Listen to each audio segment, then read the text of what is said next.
All right. Good afternoon, or good morning, or good evening, depending on where you're listening. Welcome and thank you again for listening to this episode of Perspectives on Leadership through Fire Engineering. My name is Steve Shaw. I'm proud to be an assistant chief with Fort Lauderdale Fire Rescue. I'm also honored to be part of the fire engineering family as an author, as a presenter at FDIC, and as a host for this podcast. As much as I consider myself to be a student of the fire service, these days I find myself being a student of leadership more than ever. I'm grateful for this platform and for the value that it provides to the listeners and for the opportunity it affords me to grow as a leader within Fort Lauderdale Fire Rescue.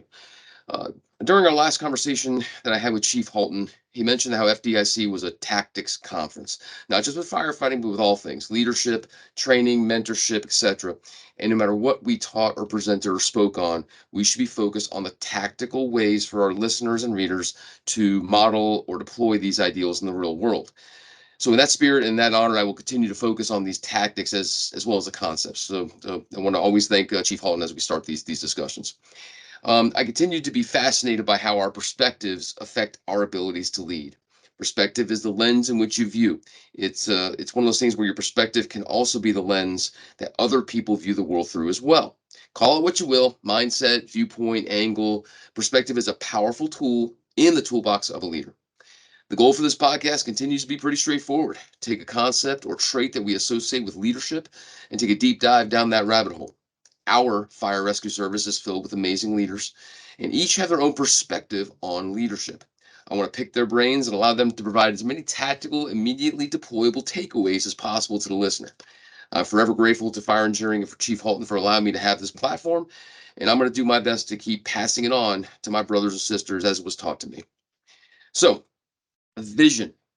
Simon Sinek has been quoted to say, leadership has two things, or leadership requires two things: a vision of the world that does not yet exist and the ability to communicate it. He's also stated that we are visually oriented animals in the book Leaders Eat Last. So I had the pleasure of seeing Chief Brian Brush provide the opening presentation at the National Rescue Consultants 10-year anniversary event in Miami a few weeks ago. During his presentation, I took a full page of notes, as I usually do, and spent some time reviewing them later on. I enjoyed the alternative, positive vision he presented to the attendees regarding the gathering of firefighting data. Specifically, I was inspired by the dichotomy of the data that had been traditionally gathered, which revolved around fire loss and civilian loss, versus the data that Brian was collecting, which focused on the mission of saving lives and the metrics of lives saved. This refreshing take on the data was appreciated, and it seemed to hit a lot of the nerves of the people that were there or present that day. It is this concept of a new positive vision that provided the impetus for me to reach out to contact Chief Brush to see if he'd talk a little bit today. So, just a brief intro for Chief Brush. He is a father of three teenagers, a husband of 20 years, and a training chief in Midwest City, Oklahoma. He started in the fire service in 1996 and has worked as a volunteer, seasonal wildland firefighter, and as a career firefighter. He has completed his EFO and holds a master's degree from Oklahoma State University and is a chief training officer designation. On a personal note, I've reached out to Chief Brush on several occasions, specifically about his experiences with the EFO program, because I start the EFO program in the summertime. So I was trying to get his take on what he did and how he did it, and so on and so forth. I love that he was able to create a report that has exponentially impacted our field. And I hope that whatever I choose to focus on during that program, that I could provide in some way, shape, or form the same value to our fire service as he has and continues to do. So there's three things before I give Chief Brush the mic for a second. There's three things I was thinking about before this presentation and that I wanted to just that are on my mind right now. First thing is obviously vision. I found myself looking through a new lens regarding what we do as firefighters while listening to Chief Brush. And I'd like to break that down on how this new positive vision can affect our members. The second thing I thought of is it was a phrase he used during his presentation: academic athletes. Now, that statement gave me a moment of pause. Me being a big education guy, I was pleased to see that he highlighted the need for not us to not only be tactically sound, but highly educated as well. And I do plan at some point to do a whole show on education in the future, but I'd really like to hear his take on why it's so important. And the third thing is data. Like Brian's world, like my world today revolves around data, and I can't buy a new truck or a box of pencils without it. So I'm intrigued and inspired on how he took his passion and was able to obtain this detailed set of metrics that has, in a very short time, influenced our fire service in very profound ways. So, Chief Brush, with that, I just want to say thank you for joining me today. I'm really looking forward to this conversation. You're welcome, man. I'm excited. You put a lot of things on the table, so hopefully we can work through some of them. Yeah, because both of us are in admin and we got to get back to work at some Yeah, point. exactly. So. Exactly. Well, in that case, let's just dive right into it then. So I figured we'd segue right into the discussion of how you took your interest and passion regarding civilian rescues and how it evolved to the 2021 Fireground Civilian Rescue Research Project. Can we start there? Yeah, I mean, I think it's always been kind of one of those nagging questions that I've had. You know, how many people are we saving in the fire service? How many rescues are occurring? And I think it was kind of floating around in the back of my mind. But then with the establishment of the Firefighter Rescue Survey in 2016, and it getting some traction and us really starting to learn how the rescues are occurring, you know, where they are, under what conditions, and what the outcomes of the people that they're saving are. That's when I really realized we have to find the other side of this. So we know how they're being performed. We got to know how many. And I think that was the shocking thing when I really, you know, I was in school this whole time. It took me 5 years to complete my master's. So throughout that whole time, I kept digging into information, the U.S. Fire Administration information, the NFPA's information and statistics, and I just couldn't find any of those measuring tools. You know, and as we talk, you know, I present back to 50 years ago when America Burning established kind of our measurements, but it really goes even further back than that. I mean, if you're a student of the fire service, you know that the fire protection began with the insurance agencies, and, you know, all the way back to fire companies being associated with an insurance company and having that marker on people's doors in the 1700s. So I mean, it really very much has been kind of concentrated on reducing loss and that type of stuff. And, you know, it's really not until this modern fire service that we've had the opportunity to really save lives, you know. So stopping damage versus, you know, improving outcomes, that's probably the biggest, you know, paradigm shift we need to look at in the fire service. Yeah, you know, I think that's a very good dichotomy in terms of what you just said, stopping damage versus saving lives, and just the different way to look at it. I guess up until the firefighter, like you said, the rescue surveys and what was being done back in 2015 up until today, a lot of us still had, because we were ingrained to it, always looking at the negative side of things. So to see it from a positive perspective, that's refreshing, and it's powerful too. It's nice to see it being brought in a different light, I guess is what I'm trying to say. Um, and you mentioned there's a lot more stuff going on out there other than with real research, and I think that you did give some appreciation to that from the firefighter rescue survey and the work that's being done with there. So there's a lot of data out there. There's a lot of people that are actively involved in trying to get this data for us, and it's exciting. It's exciting times. It really is. Um, so let's go further with that a little bit. In terms of do you think there's a correlation between vision in general and the current recruitment and retention crisis that we're experiencing? I do. I mean, I think that you know, I think we have not been one, you know, we haven't been recording our positive strokes, you know, the things that we can do. The other side of it, and I'll be honest, you know, we've asked some of our recruits, we've asked people in the community, you know, what do you know about firefighting? What do you think some of the risks are? And even the general public now probably sees one of the greatest risks with firefighting as cancer. And I think that's a little bit of a tough thing. I think they willingly accept and know that our job is dangerous, and we, you know, but our risk is worth it when we're trying to save lives and property. But I think us messaging to each other and trying to inform each other about the risks of cancer and mental health and those things have gotten outside of our walls, and that's a tough thing. I think when you talk about the downsides of this job all the time, hey, you're going to be exposed to bad things. we're gonna lose people. Your risks of cancer are high.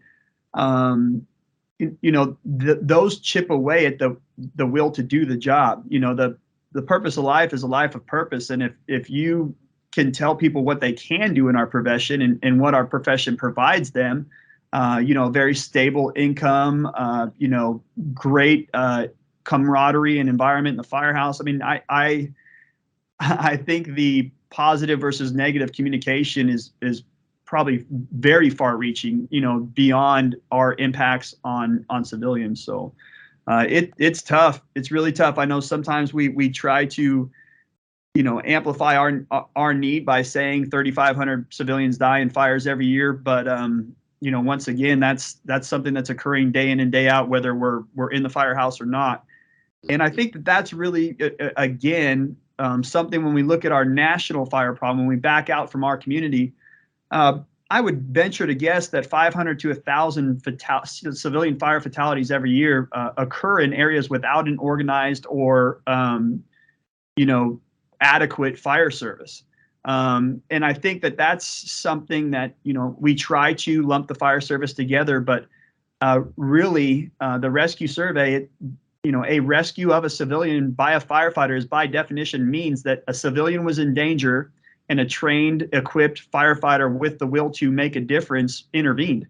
And I think those are the ones we need to hone in on. It's very, very difficult for us to say, these 1,000 fire fatalities that occur in rural America, how will we ever get them more support for career firefighters or staffing or equipment if we can't, in the professional fire service, demonstrate that the civilians that are rescued by equipped, trained firefighters with the will to serve have a 70% survival. So I think that it's critical for everybody, bringing people into our profession, improving the services and support we get by measuring these metrics. You know what, you hit a couple nerves there with me as well. And when you talk about the knowing people knowing what we do, I think of two things. Several, well, it doesn't matter how long ago. Let's say it was several years ago. I remember talking to the mayor's. I think it was the mayor's aide several years ago, and I remember the aide saying to me one day, "Hey, Steve, do you guys run rescue calls? Do you run medical calls?" And I remember just being absolutely shocked when he asked me that question. I'm like, wait a minute, wait a minute. You mean those 16 medical rescue trucks out there? Yeah, the ones that are running back and forth. Yeah, we run a few medical calls. We do. Yeah, But it was a profound statement because as I kind of backed away from it, I'm like, wait a minute. If that guy who works in the mayor's office doesn't know what we do, how many more people at that level don't know what we do? yeah, It was a very mind-opening experience, and it brought to light the fact that we need to be educating everybody around us what we do, because most people just don't know. yeah, And that's on us. That's on us to yeah, make sure they understand what we do, which will help us later on justify the needs for more personnel, more trucks, more this, more that. But it was just one of those weird questions that was asked. I'm like, I can't believe this is actually happening. I can't believe I'm going to actually ask this question. But the other thing that it brings me to is you're right about educating our people when they come in to make sure they know the good and the both, be honest with them, both the good yeah, and the bad of what they're going to experience. In Fort Lauderdale, we're very honest with our people because we're a we're a busy, gritty urban fire department. We run hard, and we tell them that we're very open and honest with them, and we present both sides. We present the what they're going to experience, the struggles and the challenges, but then we present, like you said, the camaraderie, the second family they're going to have for upwards of 25, 30 years, and those amazing experiences they're going to get. And so we try, at least I do my best to try to find a way to focus on the positives as best as possible, give them that positive vision. And I think I showed you this before, but I'm going to show this on the screen. In terms of vision, and since we're talking about it, I mentioned it before, we have a new fire chief, and the fire chief brought me into the office. And part of our talk was him explaining his vision of the future and what my role was with that. And after he explained the vision, this just shows you how powerful it is. And I'm going to show this on the screen for whoever's watching. So this is a mind map of how to make a positive change in the culture of EMS within our organization. And it just took a conversation and his vision, and then me looking at it going, okay, what can I do to help with that vision? but it's powerful when you got that strong vision. It's incentivizing. It's powerful. It's motivating.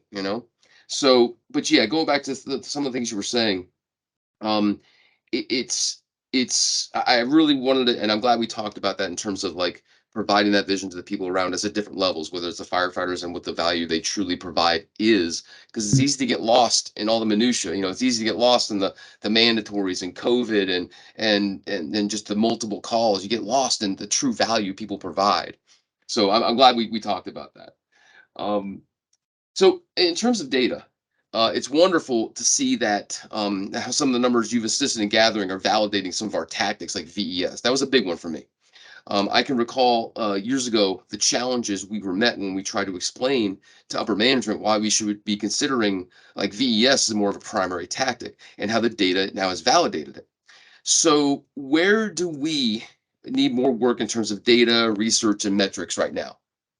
I think right now we're probably on the cusp of it. And when we look back at UL, I mean, UL is incredibly influential right now.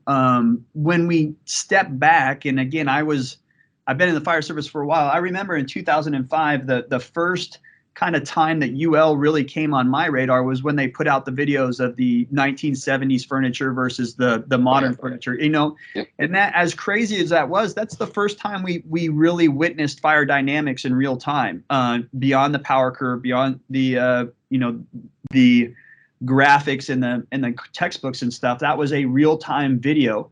And that captured the nation's attention. And then from there, they built on with the ventilation study and work through PPV, work through fire streams, and then to the coordinated fire attack. So they have built up a track record and credibility over the course of the last 15 years that's just amazing. Um, and then right now with the launch of the search one, this is probably, when we look back at the fire stream, that was the first time. It wasn't the fire stream study, it was impact on survivability for civilians and firefighters. So that's the first time we've really measured how these conditions are impacting firefighters and civilians. And now that we're into the search study, the tools and everything that were provided to measure gas levels at different levels and the speed of removal, it's truly eye-opening. And I think this is where you'll see that data really merge. UL cannot do the search study with live victims. They can measure all the fractional equivalent doses and those types of things. So we really will only get the lab exposure to that through UL. What we can do is with the firefighter rescue survey, now that we have a database of 3,000 rescues, we can start to look at their tactical recommendations with what we're seeing in the field. And that's really kind of the best part of our program, or the firefighter rescue survey program, and the data collected is it's a big enough body of work now that it's very valid. And when you start to compare it to a UL study, now you're getting that confirmation from a separate source.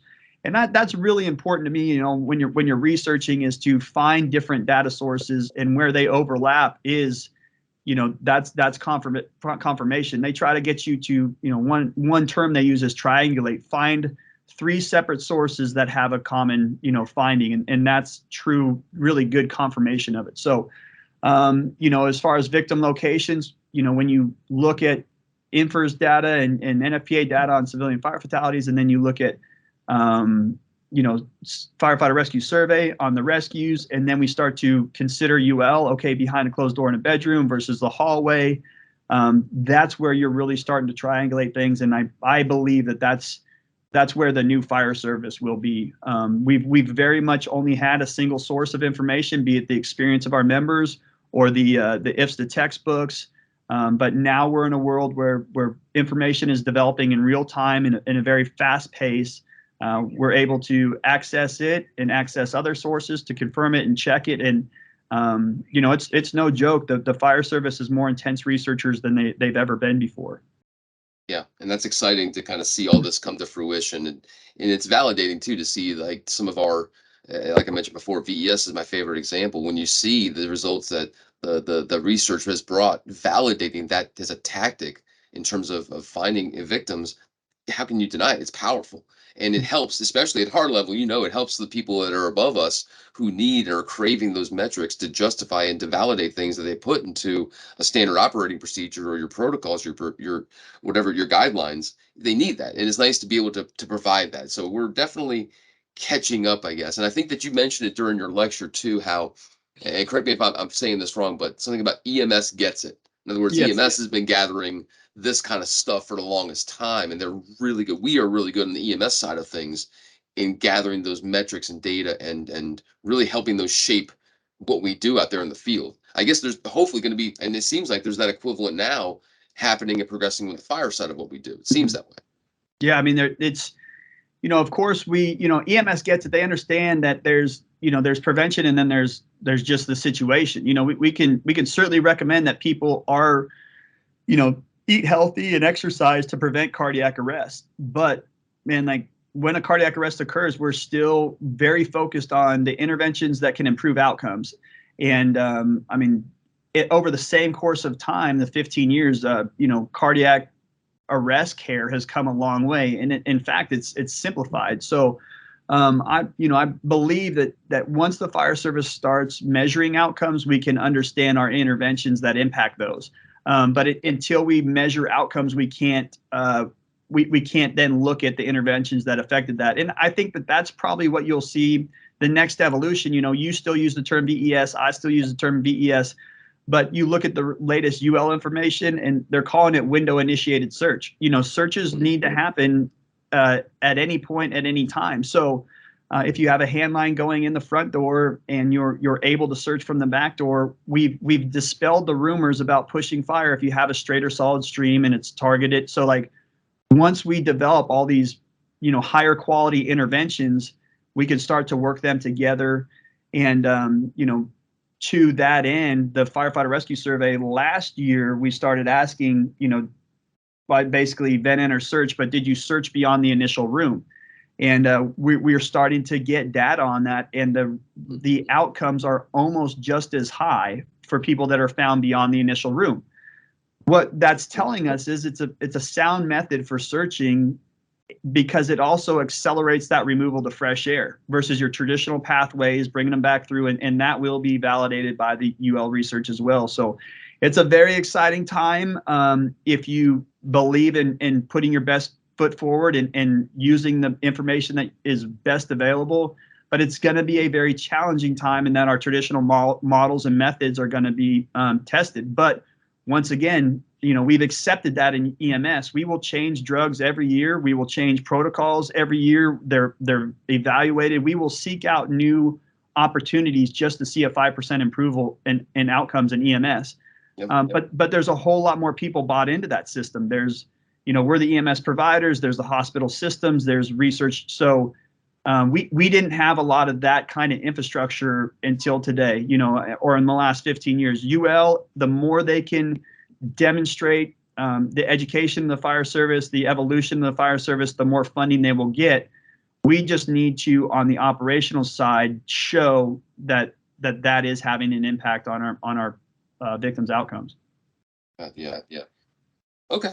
Well, that's a good. I'm glad we dove into there. That was, like I said, it's powerful data that's being gathered, and I like the analogy between EMS and fire. So one of the things you also said during the presentation I saw last week was the term academic athletes, and I love that phrase. I love that phrase you used. Can we unpack that a little bit in terms of the need for us to be, the need for education in the fire service? Like, what did you mean when you were saying academic athletes? What were you thinking when you said that? Well, I think, that's always, I remember, and I don't know, maybe it was just me as a kid, but I mean, I obviously loved football, loved all the sports and everything like that. But for some reason, when I'd see a linebacker on the field and they would say, yeah, he has a 4.0 as a chemical engineer, I'm like, whoa, like I think that's impressive. And I think that we've come a long way in that kind of world in the fire service of thinking like you're either handy with the steel or you're in the books with a bow tie. And I think that's something I've really worked hard to do myself is to set a new standard and set a new example, and to show, and I can accomplish EFO and a master's degree without giving up my Halligan for a bow tie. We can't be these dual purpose. And I think that today's world demands it.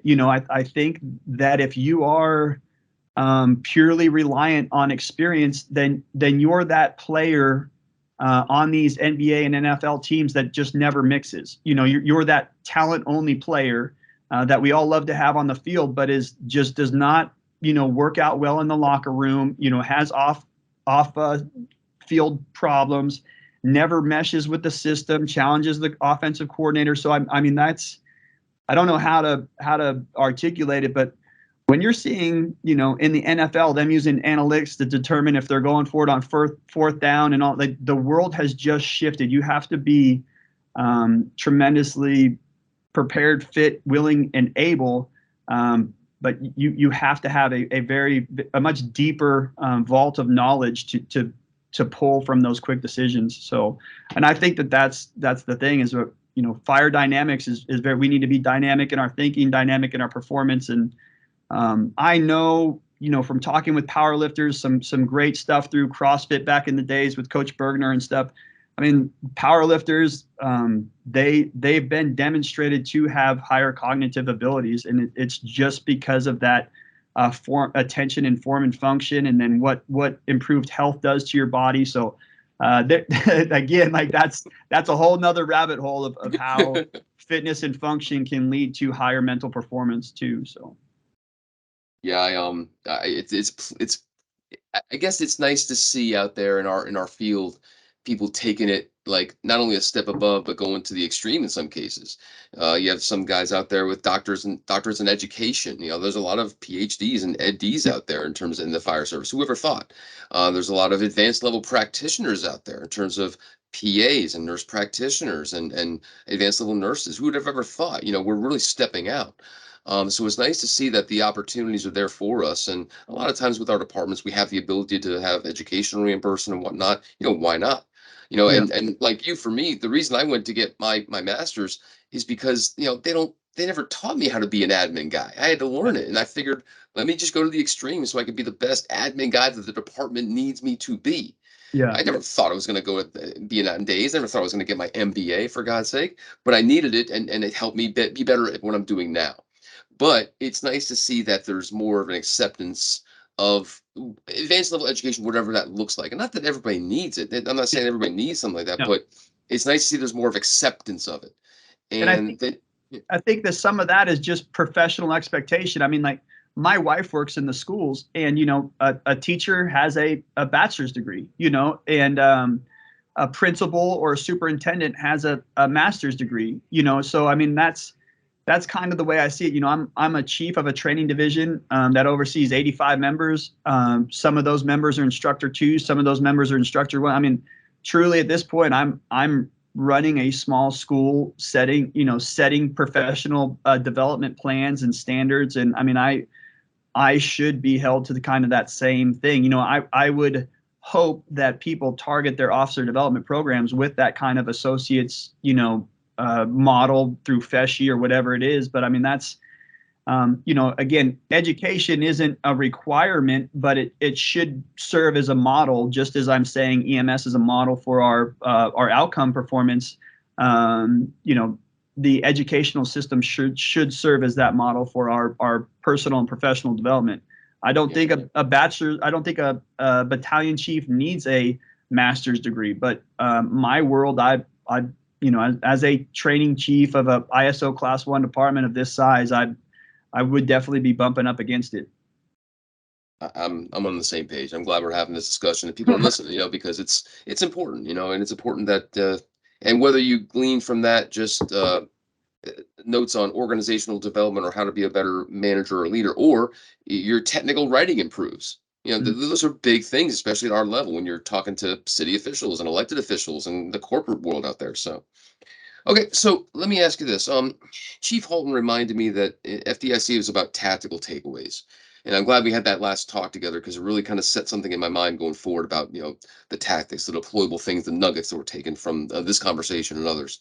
So and regardless of the content, whether it's tactics and strategies or things like mentoring and leadership and those kind of things. So this podcast is about tactical takeaways. What are some of the ways we can practice the vision out there in terms of vision? Since that's what this discussion is about, how do we deploy that? How do we practice setting a vision, making a vision, following a vision? How does that look? You know, I think it's point number one, and I think that's kind of a tough situation in the sense that there was years ago there was this push in the fire service to develop mission statements and mission statements that completely captured everything your department does. And I remember going through that wave in the early 2000s, and at the department I was working at, the mission statement was almost 2 paragraphs, and I couldn't really recall it. And over the course of education, and I'm sure you've experienced in looking at leadership, they talk about values-based decisions. And in the absence of a protocol or a procedure, fall back to values-based decisions. So then, what are your organization's core values? And I really like that in the sense that if our organization has 4 core values, then you can reference those.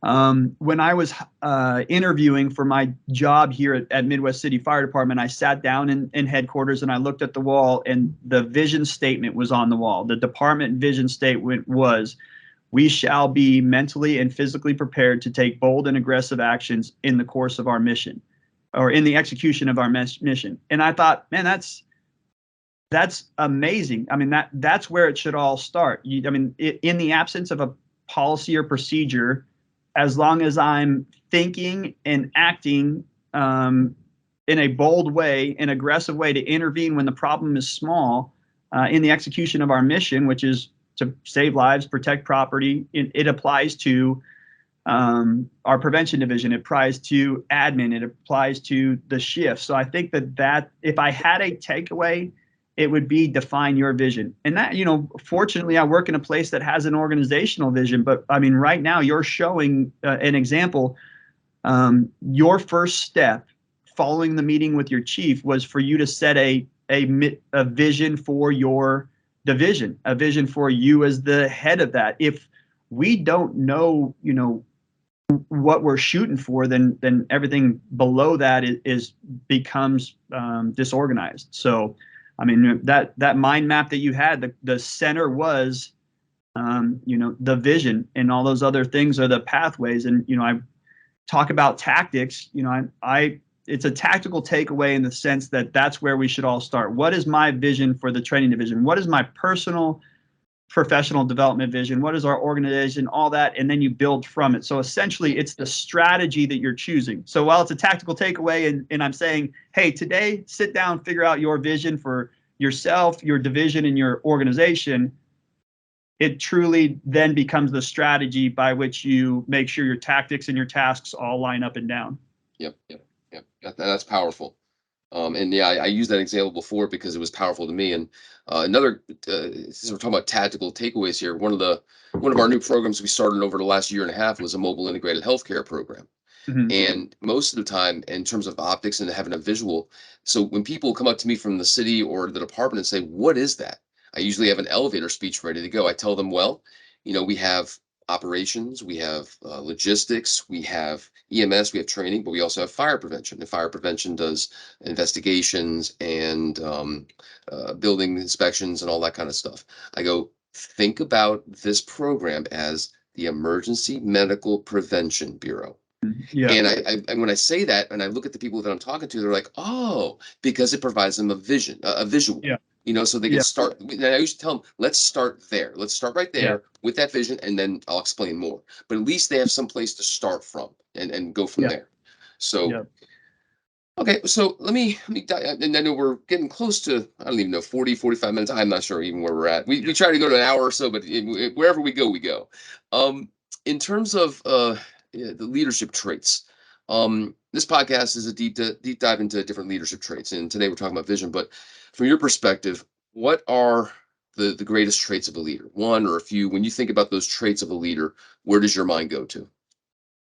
And I mean, I think we'll all start with humility, the fact that it's, and again, I didn't get here by the right path. It was a long road to be in this position, but that builds the experience and empathy for people and understanding of working through challenges and changes as well.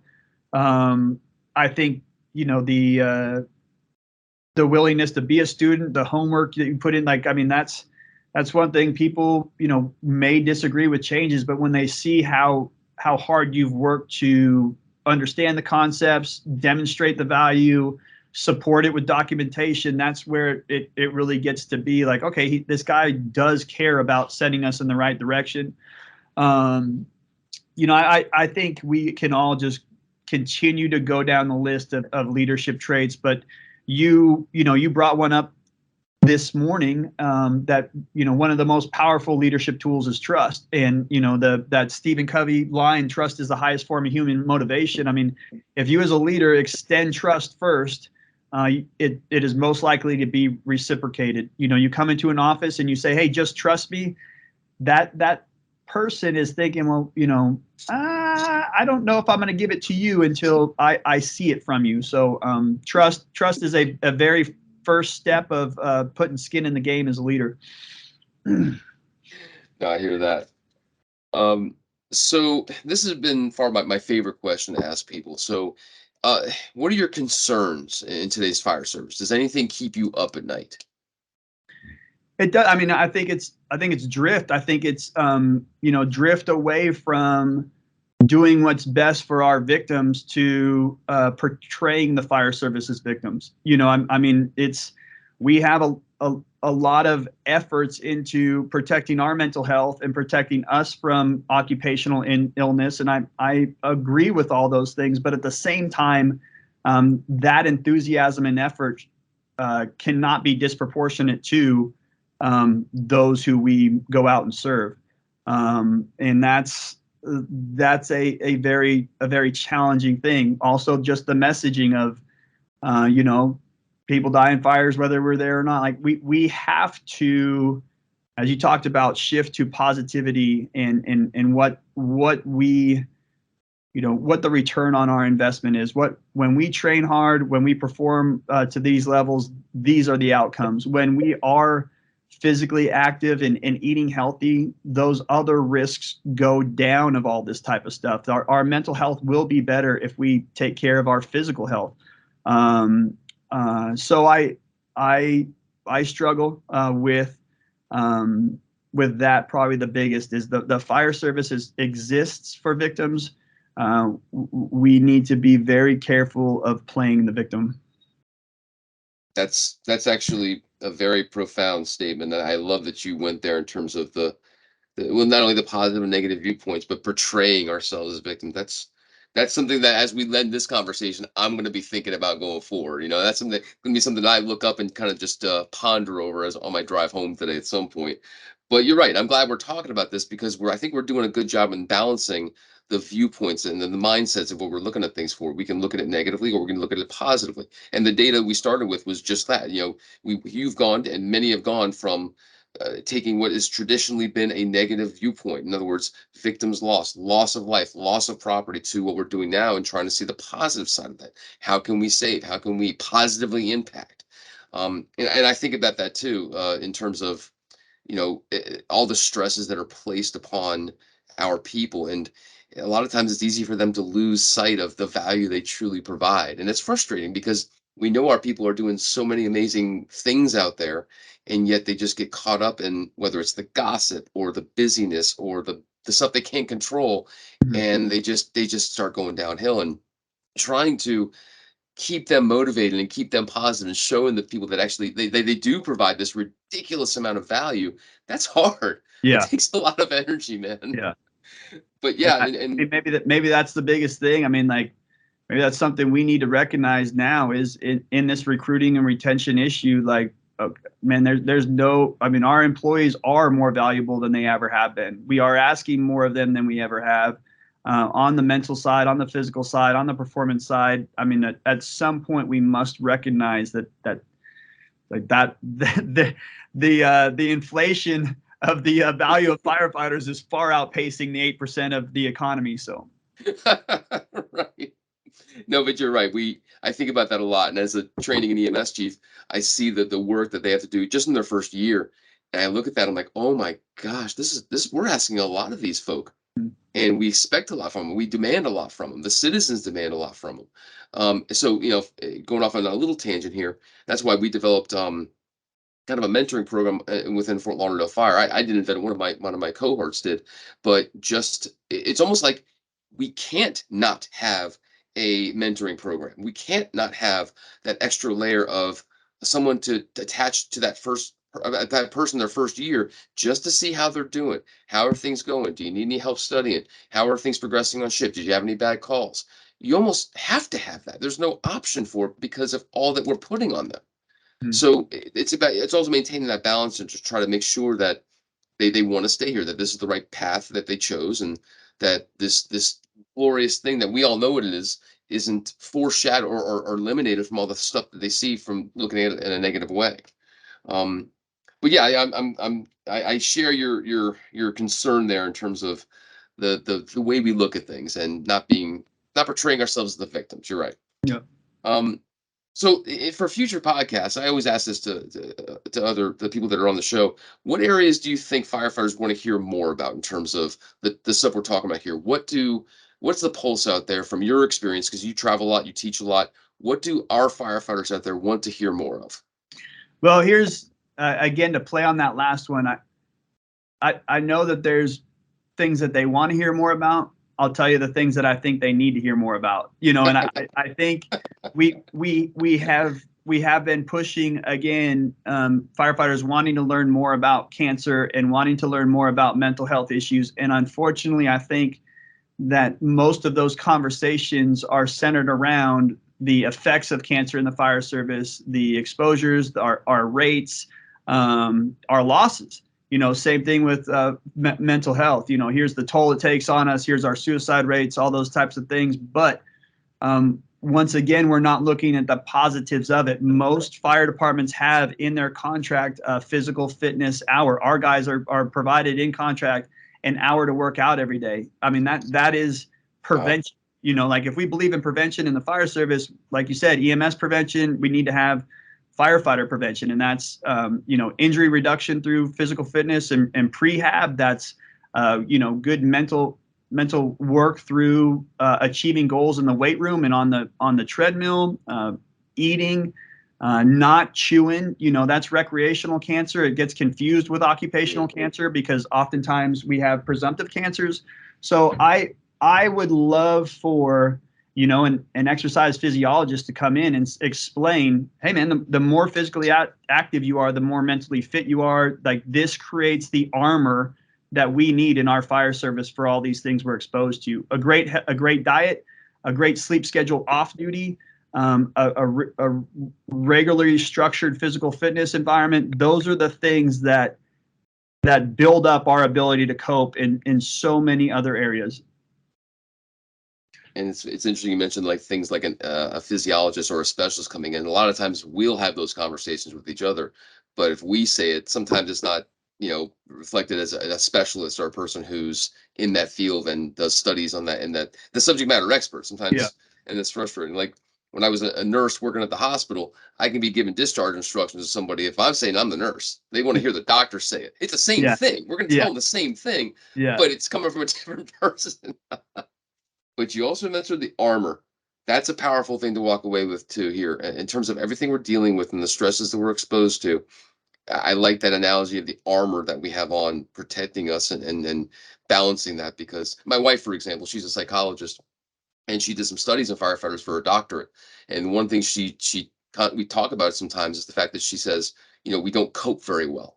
yeah, We have sometimes we choose the maladaptive coping instead of the adaptive coping mechanisms, whatever that looks like. yeah. And that was profound when she brought that up to me. And I started thinking, when I go home, how do I balance that? How do I cope with all the stresses from the job? So the fact that you mentioned armor to protect us, whether it's from everything from exercise to food, whatever, or the mental side of it, that's huge too. And that could be, like you said, a whole nother tangent. Yeah, I mean, I heard it from Chief Walker from Oklahoma City, the post traumatic growth approach. Not all post traumatic, not all post after a traumatic event, it is not always negative. There is, I mean, the libraries are full of success after a traumatic event, and again, that needs to be there is opportunity to grow from very tragic and traumatic events. But it's growth. It takes soil and water and sunshine. It takes those things to foster growth. So, Mm. And again, as we come close to the end, that's another great way to have perspective on this, the growth versus stress, those kind of things. So yes, even all through all that potential negativity, the potential stress, there is positivity that comes from it. So, all right. So what's next for you, man? What's on your radar that we should keep an eye out on? well, I'll be in Phoenix in a couple of weeks for the Phoenix Firefighter Symposium, which is resurrecting a Brunencini symposium. There'll be a lot of us out there, Chief Castros, Chief Rhodes, Justin McWilliams, and I forget the last names. Forgive me. I think Nick Brown, the chief of Clackamas County, about search culture and that type of stuff within an organization implementing it. Nick Ledeen will be there from the Firefighter Rescue Survey. UL will be there. It's a very, very good, well put together conference in February. And then after that, it's family and baseball for the spring until we hit FDIC in April. I'll definitely be there with you in April, and I'm glad. You mentioned Phoenix, and it seems like there's a lot of conferences coming up around the country. I know that in Florida alone, you can plan your year on the conferences that are packed up. You can plan a monthly conference per month for the year based on everything that's popping up. And it's nice to have those things not only in our backyard, but then it seems to be something that's happened across the nation. Are you seeing that? Do you see a lot of conferences popping up, a lot of events and whatnot?